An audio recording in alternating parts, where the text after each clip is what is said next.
ইতিহাসে এমন কিছু শক্তি আছে যাদের দেখে মনে হয় এদেরকে হারানোটা যেন প্রায় অসম্ভব।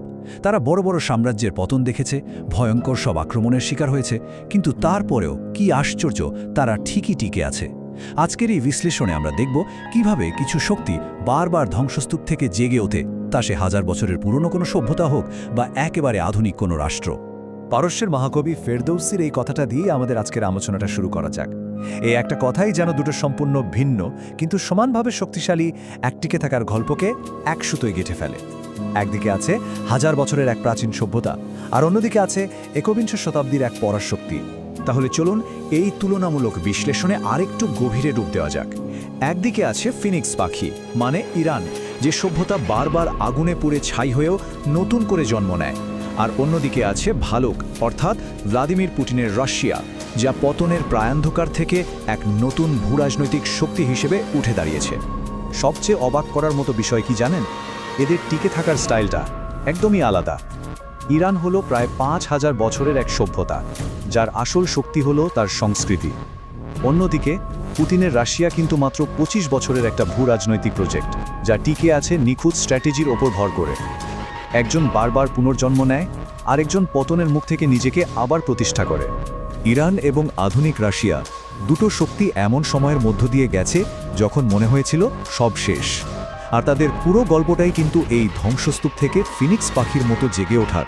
চলুন দেখি কিভাবে তারা এটা করে দেখিয়েছে। আচ্ছা, প্রথমে ইরানের কথা ভাবা যায়। খ্রিস্টপূর্ব ৩৩৪ সাল আলেকজান্ডার দ্য গ্রেট এসে পুড়িয়ে ছাই করে দিচ্ছেন পারস্যের গর্ব পার্সিপোলিস। এর প্রায় ১০০০ বছর পর ১২১৯ সালে চেঙ্গিস খানের মঙ্গল বাহিনী মার্স শহরের মতো সমৃদ্ধ নগরীকে মাটিতে মিশিয়ে দিল, যেখানে লক্ষ লক্ষ মানুষ প্রাণ হারিয়েছিল। তারপর আবার ১৭২২ সালে আফগান আক্রমণে সাফাবিদদের সোনালি যুগের রাজধানী ইস্পাহান ধ্বংস হয়ে গেল। প্রত্যেকবারই মনে হয়েছিল পারস্য সভ্যতা বুঝি এবার চিরতরে শেষ। এবার চলুন ঠিক উল্টো দিকে তাকাই, রাশিয়ার দিকে। ১৯৯১ সালে সোভিয়েত ইউনিয়ন ভেঙে যাওয়ার পর যা হলো তা এক কথায় বিপর্যয়। তাদের সুপার পাওয়ার স্ট্যাটাস শেষ, ৯০-এর দশক জুড়ে চলল অর্থনৈতিক বিশৃঙ্খলা, কয়েকজন ধনকুবেরের হাতে দেশের সব সম্পদ চলে যাওয়া, আর প্রথম চেচেন যুদ্ধে ভয়াবহ সামরিক অপমান। ঠিক এমনই এক অন্ধকার সময়ে ১৯৯৯ সালে অসুস্থ প্রেসিডেন্ট ইয়েলসিন এক প্রায় অপরিচিত সাবেক কেজিবি এজেন্টের হাতে ক্ষমতা তুলে দিলেন। তার নাম ভ্লাদিমির পুতিন। কিন্তু আসল কথাটা হলো, এরা সবসময় ফিরে আসে। এই একটা বাক্যই এই দুটো আলাদা ইতিহাসকে একটা শক্তিশালী সুতোয় বেঁধে ফেলে। এইটাই তাদের টিকে থাকার মূল মন্ত্র।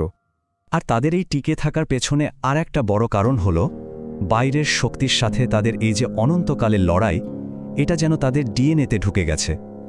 ইরান আর রাশিয়া উভয়ের ক্ষেত্রেই এটা শত শত বছর ধরে চলে আসা এক পরিচিত অধ্যায়। ইতিহাসের দিকে তাকালেই বোঝা যায় এই লড়াইটা কতটা পুরনো। এর শুরুটা ২৫০০ বছর আগে, যখন অ্যাকিমেনিডরা লড়ছিল গ্রিকদের সাথে। সেখান থেকেই তো পূর্ব পশ্চিম দ্বন্দ্বের শুরু। এরপর সাসানিদদের সাথে রোমানদের শত শত বছরের যুদ্ধ। ১৯ শতকে ব্রিটেন আর রাশিয়ার সাম্রাজ্যবাদীর লড়াই, যা গ্রেট গেম নামে পরিচিত, সেখানে ইরান ছিল দাবার গুটি। আর এখন পুতিনের রাশিয়া লড়ছে ন্যাটো আর আমেরিকার বিরুদ্ধে। তার মানে পশ্চিমের সাথে এই সংঘাত কোনো নতুন ঘটনা নয়, বরং বহু পুরনো এক গল্পের নতুন পর্ব মাত্র। তাহলে প্রশ্নটা হচ্ছে, কিভাবে তারা এই অনন্ত লড়াইয়ের মধ্যে টিকে থাকে? উত্তরটা লুকিয়ে আছে তাদের প্রধান অস্ত্রে, যা একদমই আলাদা। একদিকে সংস্কৃতি, আরেকদিকে ক্রেমলিনের কৌশল। ইরানের ব্যাপারটা অসাধারণ। তারা তলোয়ারের জোরে হারে, কিন্তু সংস্কৃতি দিয়ে জিতে যায়। মঙ্গলরা যখন ইরান জয় করল, তখন কি হলো? ইরান তার মেধা আর সংস্কৃতি দিয়ে উল্টো মঙ্গলদেরই জয় করে নিল। ইলখানিদ শাসকরা ইসলাম গ্রহণ করল, ফার্সি ভাষা আর সংস্কৃতির ভক্ত হয়ে উঠল। ইবনে সিনা বা আল বিরুনির মতো জ্ঞানীরা তো পুরো বিশ্বের জ্ঞান চর্চায় বদলে দিয়েছিলেন। এমনকি আব্বাসীয় খিলাফতের প্রশাসনিক কাঠামোটাও কিন্তু পারস্যের শাসন পদ্ধতির উপর ভিত্তি করে তৈরি হয়েছিল। আসলে ভূখণ্ড দখল করা যায়, কিন্তু একটা জাতির মেধা আর সংস্কৃতিকে শিকল পরানো যায় না।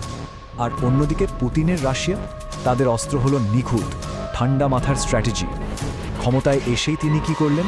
প্রথমত দেশের ভেতরকার অলিগার্ক বা ধনকুবেরদের শায়েস্তা করলেন, রাষ্ট্রীয় ক্ষমতাকে এক জায়গায় নিয়ে আসলেন। দ্বিতীয়ত চেচনিয়ার বিদ্রোহ কঠোর হাতে দমন করে রাশিয়ার ভাঙন থামালেন। এরপর ২০০৭ সালে মিউনিখে গিয়ে সরাসরি আমেরিকার একাধিপত্যকে চ্যালেঞ্জ জানালেন। আর সবশেষে জর্জিয়া ও ইউক্রেনে সামরিক শক্তি ব্যবহার করে ন্যাটোর সম্প্রসারণ ঠেকানোর জন্য বাফার জোন তৈরি করলেন। পুরোটাই ছিল এক পরিকল্পিত এবং কঠোর শক্তির প্রয়োগ। তো এই দুটো গল্পকে যখন আমরা পাশাপাশি রাখি, টিকে থাকার এই দুটো আলাদা মডেল আমাদের ক্ষমতার আসল চরিত্র নিয়ে কি বলে? সব মিলিয়ে যা দাঁড়ায় তা হলো একদিকে ইরানের শক্তি, যার ভিত্তি হলো হাজার হাজার বছরের সংস্কৃতি, এটা নেতা বদলালেও টিকে থাকে এবং বাইরের হুমকিকে নিজের মধ্যে শুষে নেয়। আর অন্যদিকে পুতিনের শক্তি, যা মাত্র 25 বছরের স্ট্র্যাটেজির উপর দাঁড়িয়ে, আর এটা অনেকটাই এক নেতার উপর নির্ভরশীল এবং বাইরের হুমকি থেকে নিজেকে রক্ষা করার জন্য দুর্গ তৈরি করে। একটি হলো ধারণার মাধ্যমে আধিপত্য, অন্যটি সামরিক শক্তির প্রয়োগ।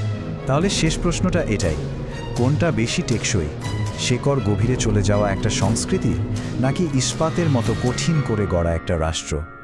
এই দুটো মহাকাব্যিক এবং এখনও চলমান টিকে থাকার গল্প থেকে পাওয়া শিক্ষা নিয়ে ভাবার অবকাশ কিন্তু রয়েই গেল।